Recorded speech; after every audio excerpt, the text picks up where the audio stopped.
माँ शारदे को नमन। आप सभी को प्रणाम। आज से शरद नवरात्रि प्रारंभ हो रहा है। शारदीय नवरात्रि भी कहते हैं। नवरात्रि का पहला दिन है। ये नवरात्रि पूरे 9 दिन का है। आज उनके शैलपुत्री स्वरूप की आराधना, पूजा, नमन किया जाता है। हिमालय के राजा की पुत्री कहा जाता है। शैलपुत्री है। शैल मतलब पर्वत की बेटी, शैलपुत्री हैं। इनको कुछ और नाम से जैसे सती कहा जाता है। इन्होंने यज्ञ कुंड में आत्मदाह कर लिया था, इसलिए सती कहा जाता है। और इनको अनन्या भी कहा जाता है। उसके बाद महामाया भी कहा जाता है।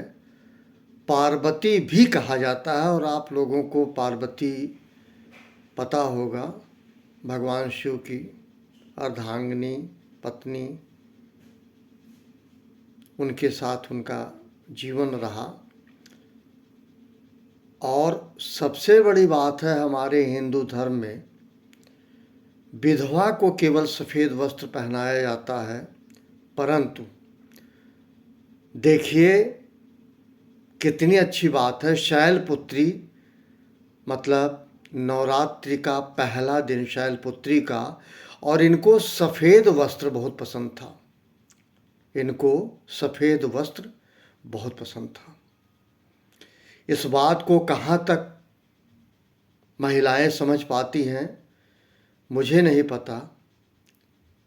एक बात कहूँगा सकारात्मक सोच के तहत, समुद्र की गहराई और नारी की शक्ति का ना तो आप परिमाणात्मक कैलकुलेशन कर सकते हैं और ना गुणात्मक।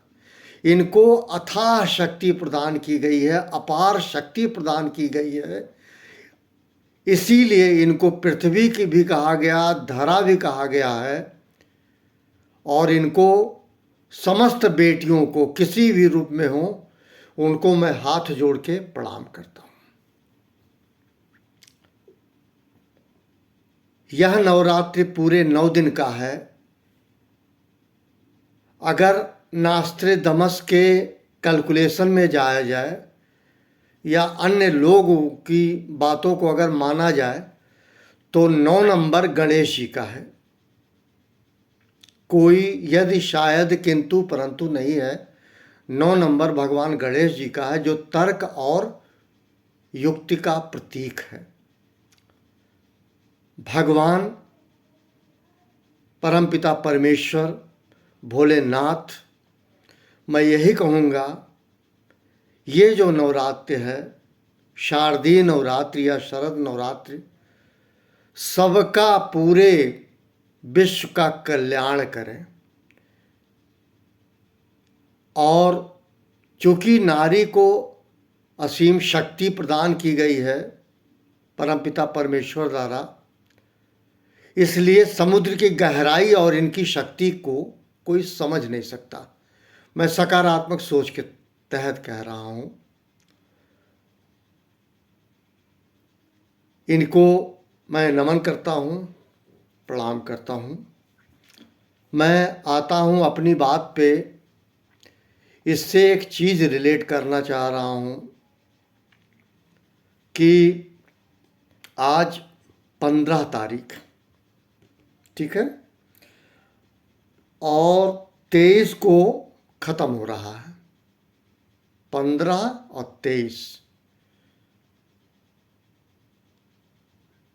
ये 9 दिन का नवरात्रि है। विभिन्न स्वरूप की आराधना पूजा की जाएगी। माँ पार्वती से महिलाएं कुछ सीखना चाहें तो सीख लें। और मैंने देखा है आए दिन लोगों के पहनावा पे विशेष टिप्पणी की जाती है। यदि किसी घर में या कहीं समाज में कोई विधवा है, लाल पीला नीला ना पहन के अगर वो सफ़ेद पहने तो ठीक है, नहीं तो गड़बड़ है। मैं उन महिलाओं से पूछना चाहता हूँ, नारी से पूछना चाहता हूँ, फिर पार्वती के स्वरूप में सफ़ेद वस्त्र उन्हें क्यों पसंद था? जरा इसको सोच के देखें, क्योंकि पुरुष से ज़्यादा विद्यमान होती हैं, पुरुष से ज़्यादा इनको शक्ति दी गई है, ज्ञान दिया गया है। इनके पास ज्ञान का अभाव नहीं है, लेकिन ये दिशा सही तय कर लें तो सब ठीक है। मैं ये कहूँगा, चूँकि इनको धरा कहा गया है, पृथ्वी कहा गया है और श्रेष्ठ है इस धरती पे, अगर ये ना होती तो मैं ना होता, अगर ये धरती पे ये ना होती तो पुरुष ना होता। ये बात अलग है, अगर पुरुष ना होता तो इनके संतान ना होती, अगर पुरुष ना होता तो ये सुहागन ना होती, अगर पुरुष ना होता तो ये पूर्ण नारी नहीं होती। ये दूसरी चीज़ है, लेकिन प्राथमिकता इस बात की है, इनको असीम शक्ति प्रदान किए हैं। मैं भी समस्त नारियों की उपासना करता हूँ जो साक्षात दिखती हैं। मैं यहाँ एक बात कहना चाह रहा हूँ, जब कोई लड़की विदा होके आती है, ससुराल जाती है, तो एक चलन है ब्लेसिंग्स का, आशीर्वाद का। लोग कुछ लक्ष्मी, कुछ रुपए या कुछ गिफ्ट देते हैं और आशीर्वाद देते हैं। दो शब्द बड़ा पॉपुलर है, महिलाओं द्वारा कहा जाता है। पहला, सीता राम की जोड़ी बनी रहे, संग शिव पार्वती की जोड़ी बनी रहे। मुझे ज़्यादा नहीं, थोड़ा सा अफसोस हो रहा है, वो ये क्यों नहीं कहती हैं जब वो विदा हो के आई थी अपने घर तो उनको सास ससुर मिले थे, वो ये भी तो कह सकती हैं जैसे हमारी जोड़ी रही वैसे हमारे बेटे बहू की जोड़ी रहे, जैसे मेरे सास ससुर की जोड़ी थी ऐसे मेरे बेटा और बहू की जोड़ी रहे। जिसको देखा है उससे मुताल्लिक आशीर्वाद ना दे करके, जिनको हम द्वापर त्रेता की चीज़ों को उल्लेख करके भारी भरकम वजन के साथ प्रस्तुत करते हैं, पता नहीं क्या प्रदर्शित करते हैं, ये मैं आज तक नहीं समझ पाया। अक्सर, यदा कदा नहीं, अक्सर अवस्था सामान्य, लड़की विदा हो के आई।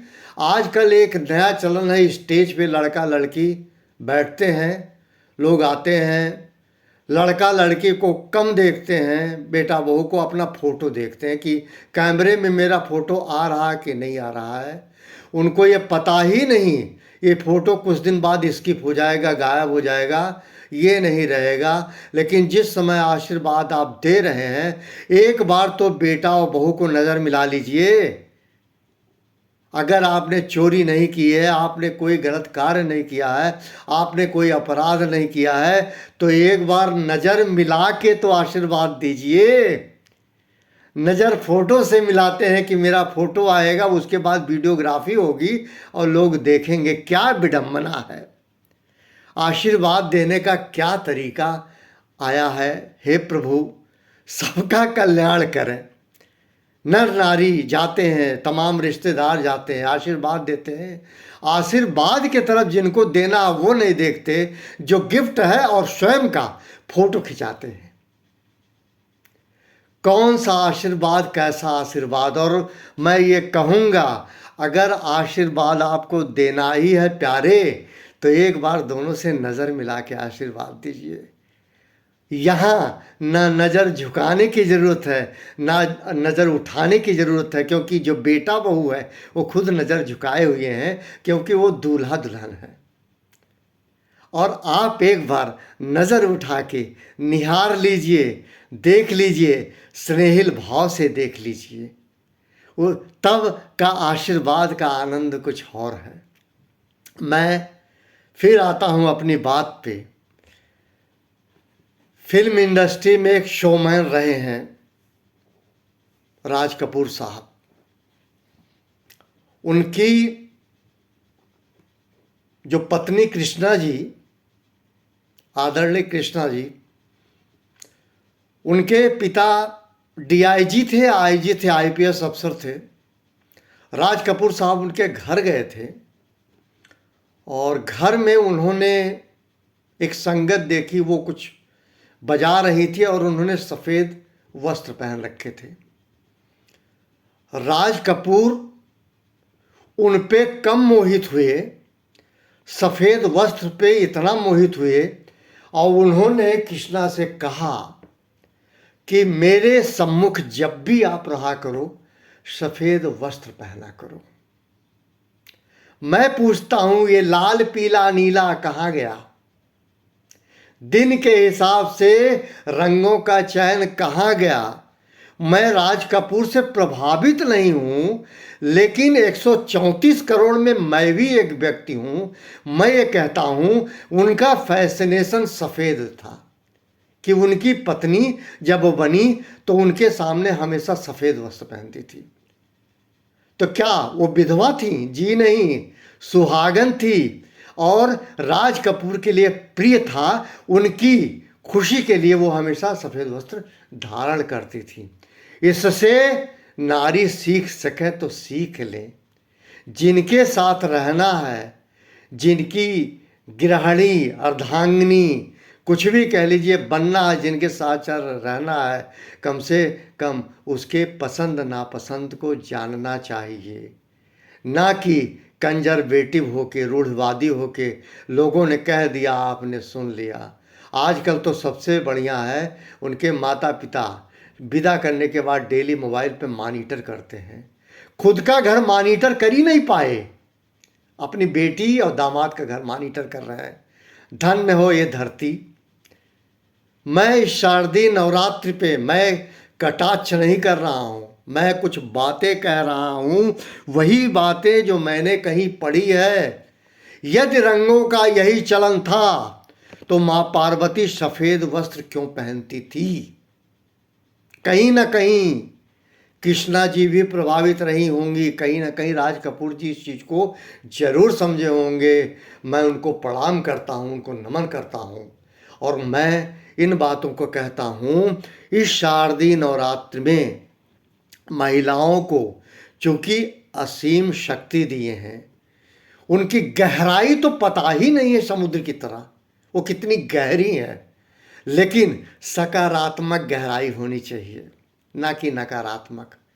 और चूंकि ये 9 दिन गणेश जी के अंक को माना जाता है, तर्क को माना जाता है, भगवान सबको सद्बुद्धि दे। और ध्यान रहे, यदि हो सके तो आप लोग इस नवरात्रि में जिस जिस दिन नारी के स्वरूप का वर्णना है, शक्ति की वर्णना है, उसको पढ़िए, समझिए, हो सके ठीक लगे तो अनुसरण कीजिए। मैं फिर कह रहा हूँ, पहला जो स्वरूप था शैलपुत्री का, शैल मतलब पर्वत के राजा के पुत्री, पर्वत की पुत्री, और वो तब बनी, उसके पहले वो हवन कुंड में सती हुई, उनको सती कहा गया, उनको अनन्या कहा गया, उनको महामाया कहा गया। इन्हीं शब्दों के साथ आप सभी को पुनः शारदीय नवरात्र की बहुत बहुत बधाई, मेरा प्रणाम, और समस्त इस धरा पे बेटियों को मेरा प्रणाम। वो किसी शक्ति में हो, किसी रूप में हो, चाहे वो बेटी हो, माँ हो, बहन हो, बुआ हो या अन्य कोई रिश्ता हो, मैं रिश्ते को प्रभावित नहीं करना चाह रहा हूँ। थैंक यू वेरी मच, सबको प्रणाम।